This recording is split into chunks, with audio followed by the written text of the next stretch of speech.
Hello everyone, welcome back to my channel Agnihotra Ayurveda. कैसे हैं आप सब? आई होप आप सब बहुत अच्छे होंगे। फर्स्ट ऑफ ऑल आप सबको बहुत थैंक्स। आप सबका इतना सपोर्ट और इतना प्यार मुझे मिला। कुछ बिजी शेड्यूल होने के कारण मैं आयुर्वेद के रिलेटेड कोई भी वीडियो नहीं बना पा रही थी, लेकिन इसका मतलब ये बिल्कुल नहीं था कि मेरे चैनल का जो कंटेंट है वो मैंने बदल दिया। बस आप लोग से कनेक्ट रहने के लिए मैंने शॉर्ट्स अपने फैमिली मेम्बर्स, अपने अपने बच्चों, सबके आप सबके साथ शेयर किया और आपका उसमें मुझे बहुत प्यार मिला। इसके लिए वेरी वेरी थैंक्स। चलिए बात करते हैं आज के वीडियो के बारे में। मैंने बहुत पहले नवंबर में एक वीडियो बनाया था ड्राई फ्रूट्स के बारे में। जिन्हें नहीं देखा है तो मैं डिस्क्रिप्शन में लिंक दे दूंगी, आप प्लीज़ ज़रूर देखिएगा।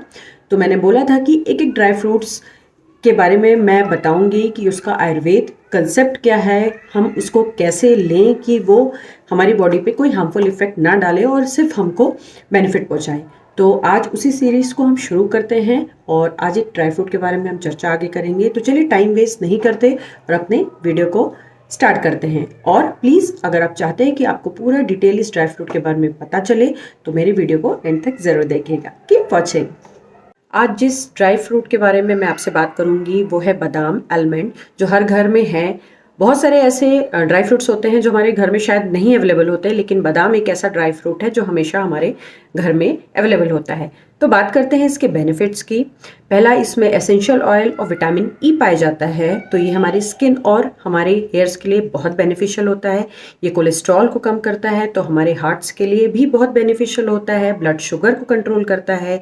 साथ में आफ्टर प्रेगनेंसी, आफ्टर डिलीवरी जो स्ट्रेच मार्क आते हैं उसमें भी अगर हम आलमंड ऑयल लगाते हैं तो वो स्ट्रेच मार्क दूर हो जाते हैं। ये अनीमिया से भी हमको बचाता है। इसमें फॉलिक एसिड पाया जाता है और फॉलिक एसिड होने से ये प्रिवेंट करता है जो हमारे डिफेक्ट बर्थ होते हैं, मीन्स जो जन्मजात विकृतियां होती हैं वो कहीं ना कहीं फॉलिक एसिड की डिफिशियंसी के कारण होती है। तो अगर हम जो प्रेग्नेंट वुमेन है अगर बादाम का सेवन करते हैं तो डिफेक्ट बर्थ के बच्चे भी कम पैदा होंगे। तो ये तो इसके बेनिफिट्स हुए जो हम सबको मिलते हैं। लेकिन अब मैं आपको बताना चाहूँगी कि आयुर्वेद हमारा इसके बारे में क्या कहता है। आयुर्वेद के अनुसार जो बादाम होता है वो उष्ण होता है, स्निग्ध होता है और मधुर होता है। मतलब इसकी जो तासीर होती है वो उष्ण होती है, ये मधुर होता है और साथ में ये स्निग्ध होता है। क्योंकि मैंने बताया कि इसमें एसेंशियल ऑयल्स होते हैं तो ये स्निग्धता हमारे शरीर में उत्पन्न करता है। इसको जो वातज प्रकृति के लोग हैं, 3 दोष होते हैं, वात पित्त कफ, मैं हर वीडियो में आपको बताती ही हूँ।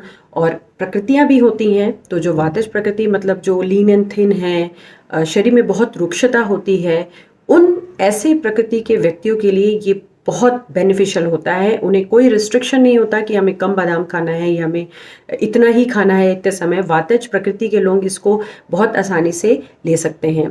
बात करें पित्तज प्रकृति की, कि जैसे मैंने बताया कि ये उष्ण वीर होता है, मीन्स तासीर में गर्म होता है और पित्त का जो गुण होता है वो भी उष्ण होता है, तो कहीं ना कहीं ये पित्त को बढ़ाता है। तो जो पित्तज प्रकृति के लोग हैं उसको इनको एक लिमिट में ही या किसी दूसरे चीज़ों के साथ मिला के ही खाना चाहिए। जो क्या मिला के खाना है और हमारे लिए कैसे फायदेमंद है मैं आगे बताऊंगी। तीसरे, जो कफज प्रकृति के लोग होते हैं जिनमें बॉडी हैवी होती है, उनकी एक स्निग्धता बनी रहती है, उनके लिए भी ये कहीं ना कहीं अगर अति मात्रा में खाया जाए तो नुकसान पहुंचा सकता है। तो कफज क्योंकि मैंने बताया कि इसका गुण स्निग्ध होता है और कफ का भी गुण स्निग्ध होता है, तो ये उसको भी बढ़ाता है। तो जो वात पित्त कफ है उसमें जो वातित प्रकृति के लोग हैं उसके लिए बहुत बेनिफिशियल है। कफज वाले जो लोग हैं उनके लिए थोड़ा कम, और जो पित्तज प्रकृति के हैं उनको सबसे कम अमाउंट में ही बादाम खाना चाहिए। लेकिन अगर आपको बहुत पसंद है तो जो पित्तज प्रकृति के हैं, मीन्स हमेशा उनको एक एसिडिटी या उनको उष्णता बनी रहती है शरीर में, तो उसको ये बादाम को मुनक्के के साथ मिला के खा सकते हैं। जो कफज प्रकृति के लोग हैं, कफ की वृद्धि है जिनके शरीर में, वो इसको शहद के साथ मिला के खा सकते हैं, जिससे अगर कफ बढ़ता है स्निग्ध गुण के कारण तो जो शहद है वो उसको कंपनसेट करेगा और पित्तज में मुनक्का उसको कंपनसेट करेगा। तो आपने देखा कि बादाम सबके लिए बेनिफिशियल है, लेकिन थोड़ा थोड़ा अंतर होता है। मैं आप डोज की बात करें तो आप 5 से 10 बादाम आराम से दिन भर में खा सकते हैं। कोशिश ये करें कि मॉर्निंग के टाइम में खाइए क्योंकि ये हैवी टू डाइजेस्ट होता है।